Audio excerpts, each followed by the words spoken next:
Just kidding, I normally have a candle in here, but isn't it so cute? My work got me this when I quit.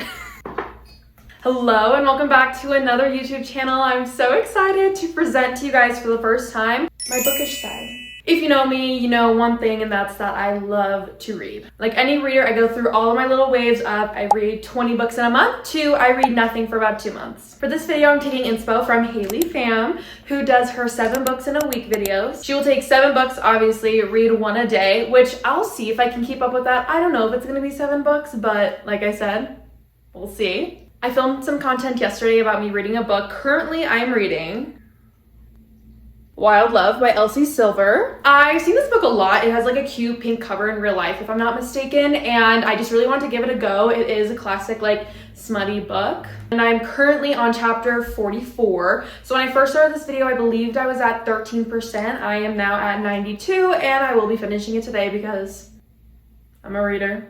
But come along with me to read all these books this week. When I'm in a reading mood, I like to stick with books that are about like 300 to 400 pages. Alright, finished Wild Love. That only took me about like 10 minutes. Overall, I gave the book a 2.75. I thought it was a classic smut book, you know, where there's a setup for a plot, and then once they're intimate, the plot is lost. But there were a few moments that made me giggle and kick my feet. Just once they were intimate, it felt like every conversation after always had to lead to these intimate scenes, which at some point I do start to skip because I'm just like, it's the same old, and I need a little bit more. That's why I haven't been into smut recently. So that brings me to the next book I'm reading, which is Blood Trader, the last book in the Prison Healer series by Lynette Noni. I'm just really excited for this book. So yay!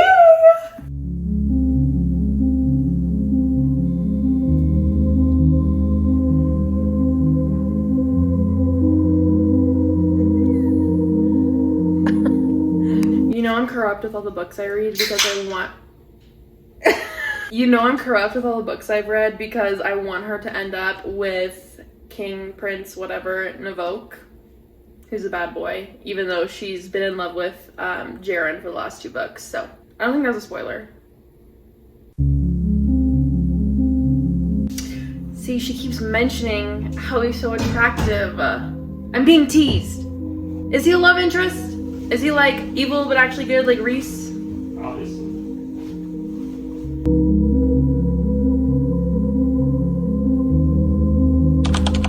Another day, another reading couch session. Sorry I don't have cooler places to read.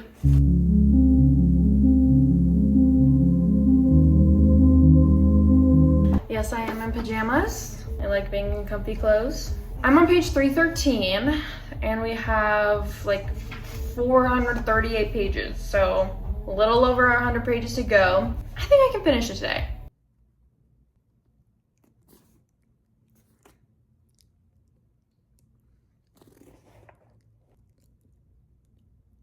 If you subscribed to me because you thought that you were going to find an aspiration for fashion and someone who just gets up and gets ready every day, I'm sorry, but I'm going to disappoint you half the time. Last night I did finish The Blood Trader, which in my opinion only had a 3.25 stars. 3.25 stars is not bad. I just found that it had a unique plot. I was excited to get into it. It wasn't something as simple as like Fae that's like really popular right now, or just some like stupid little romance with a subplot of fantasy. Like I felt like the plot was very unique. However, the writing and the like immersion of the story just wasn't as top tier as I was hoping. That being said, I did really like the book, so I would recommend it to people if they just want a simple fantasy read with like a subplot of romance, or maybe a main plot of romance.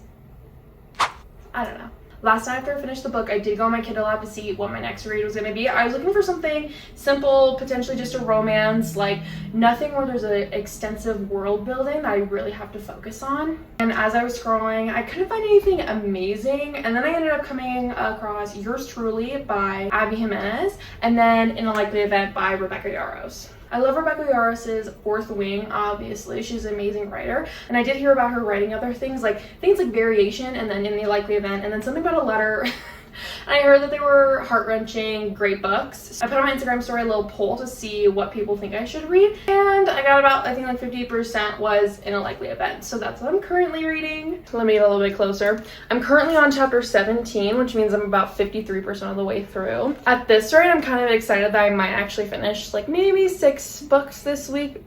Maybe 5. That's my goal, is at least 5 books. It's just hard because while I'm filming and I'm also on Kindle, it's telling me like, you have 2 hours left in the book, or you're this much percent through. And instead of like really enjoying the book, I find myself like racing against time, which I definitely don't want to do when it comes to reading. I really do love reading, and I don't believe in just quickly finishing the book so that you can hit your reading count for the year. But yeah, that's where I am so far. Okay, my phone died, but I was explaining how I don't even want to finish this book.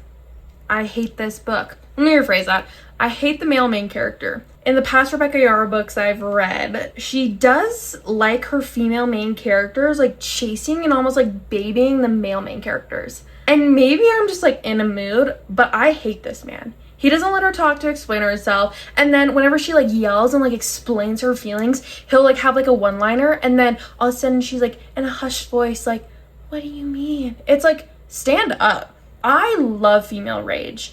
And in the last like 2 romance books I've read, I need to see more. I'm gonna finish the book because I'm 91% done. Like I have to. I have 33 minutes left. But I'm not happy about it.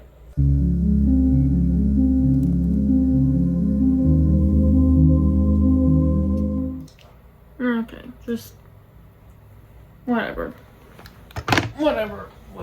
Like, I don't even think he truly apologized. I don't even care. 2.75. Sorry, Rebecca Yarros. I normally like your work, but no.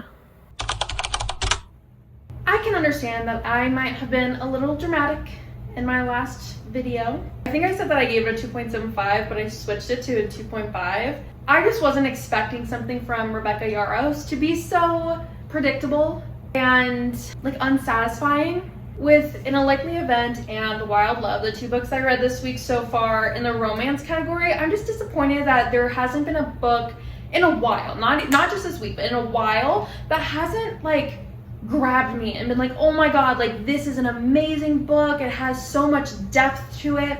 I just feel like you can tell when a book is being pumped out quickly so the author can get that money and like get that idea out, but they don't actually take the time to really like work on it and marinate with these characters and like have them develop or like really grasp onto the reader. Anyways, I gave it a 2.5, didn't love it. I am on to my next book, which is Every Summer After. I think my mom actually gave me this like years ago, never read it, and then I saw that there's a new adaptation, or like I think it's like a TV show or a movie on Amazon Prime, I want to say. But I've had this for a while. It was in my TBR. I saw it, so I was about 300 pages, and I'm like, yes. So currently reading that. I'm on page 84 out of 304. So far, I'm really liking it. I was not expecting some of the more adult content, nothing too crazy. Alexa, when was Every Summer After published?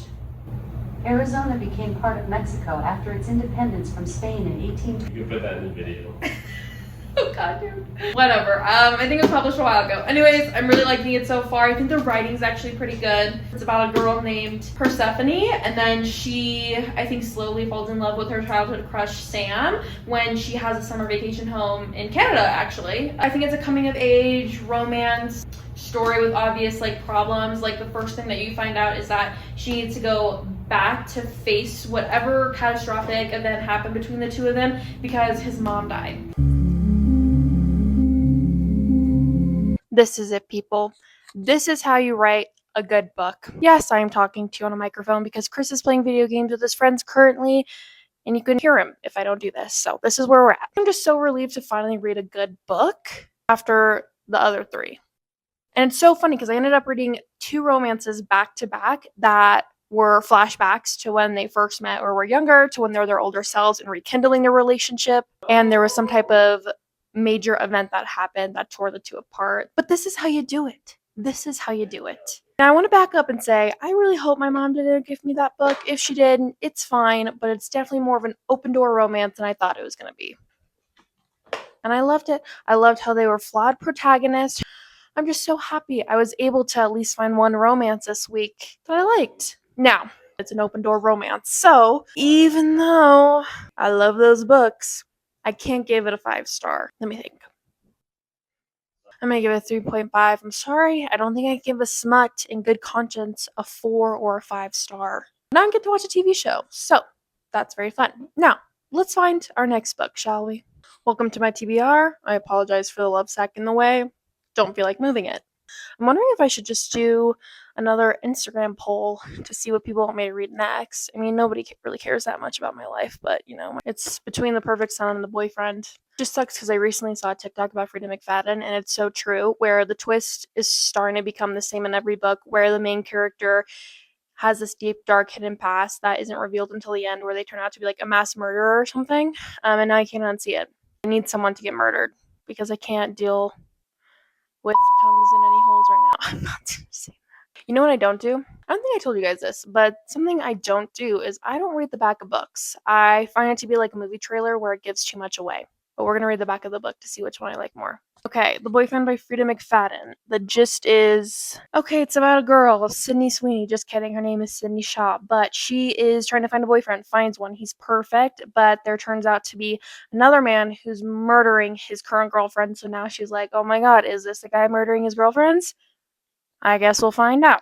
Next, The Perfect Son. Then my audio cut out for some reason, but the book is in the mom's perspective of what she thinks is her perfect son, but then people start getting murdered from his high school, and she kind of has to figure out, is this her son that's doing all of this? Kind of like the TV show Adolescence, if you've ever seen it. All right, it looks like the consensus was The Boyfriend, so let's get it. Also, does anyone else do this with their paperbacks? Like, I love cracking the spine. Okay, I'm currently 176 pages in, about halfway, maybe a little bit more. And I have my predictions, but you just never know with the Frida. I'm actually really enjoying it. It's a little bit more gory than some of her other books, like a little bit more like, oh, serial killer vibes.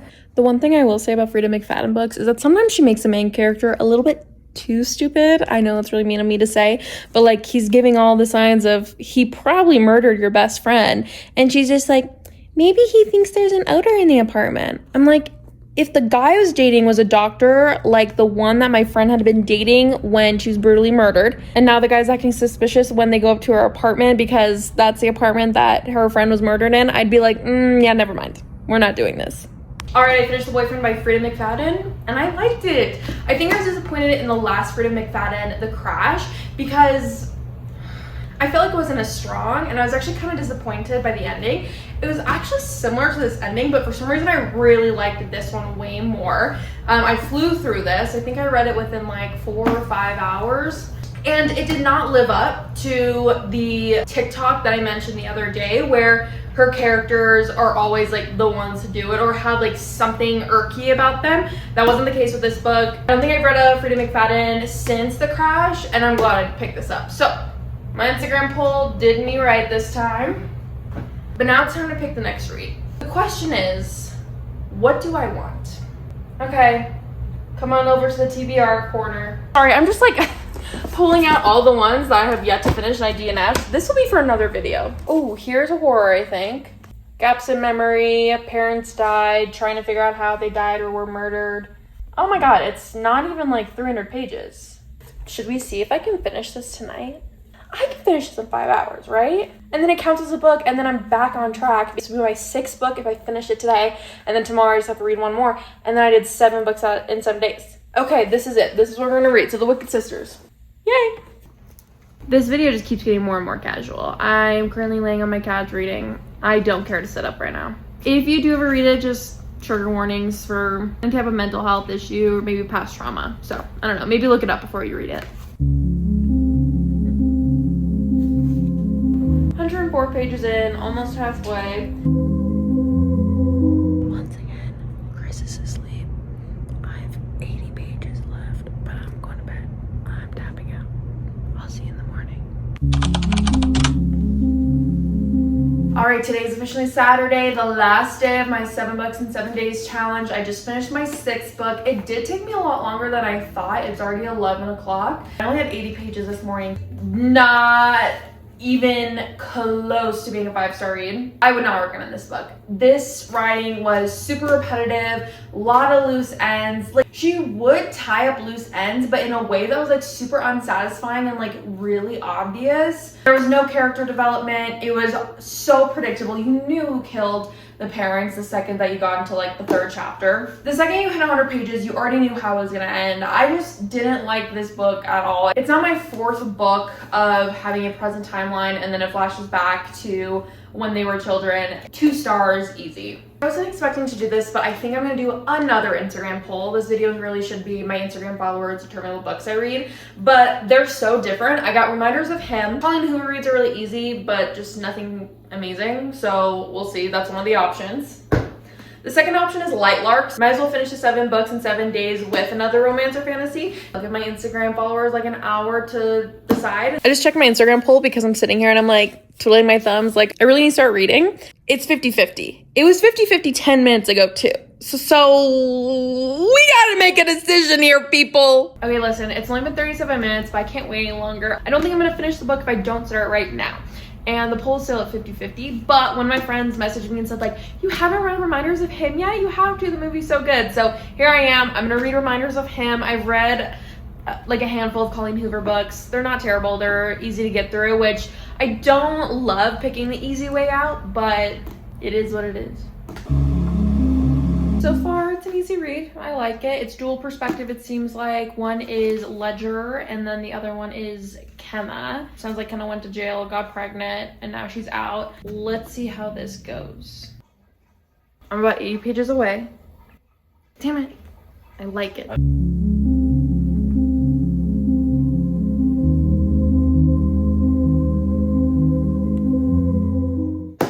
I didn't want to end this video crying, but damn. I was kind of on a Colleen Hoover hiatus after her press tours with It Ends With Us because I just felt like she handled the situation wrong. Her acknowledgements were actually one of the first acknowledgements I've ever read from an author, and one that made me cry. Like, I really thought how she explained her stories and like where they come from was just so beautiful. And then she went on that tour, and I just feel like they totally missed the point of the whole purpose, which was domestic violence. And so I just like was like, well, screw that. Like, that author is so off my list, but can she write? This is easily like a 4.5 in my book. I do wish that at one point there was a conflict of like a townsperson like confronting her, but honestly that wasn't even the purpose of the book. Like, it was just such a beautiful story with conflict and resolutions and rocky relationships and flawed people and forgiveness, and it like, oh my god, I'm gonna start crying again. I can't. But I'm so proud of myself. I finished 7 books in 7 days. These are 5 of the books I finished and then 2 on my Kindle. So I'm just really proud that I actually finished a challenge and I really bucked up and finished this book at the last minute. Thank you guys so much for witnessing my bookish side. I really do love reading. As you can tell, maybe not. I think I'm gonna force Chris to watch Reminders of Him right now. I'll do a better review on all the books I read on my TikTok just because I feel like I was kind of wishy-washy with the whole reviewing process in this video. I had a good time, and I hope you guys did too. Bye!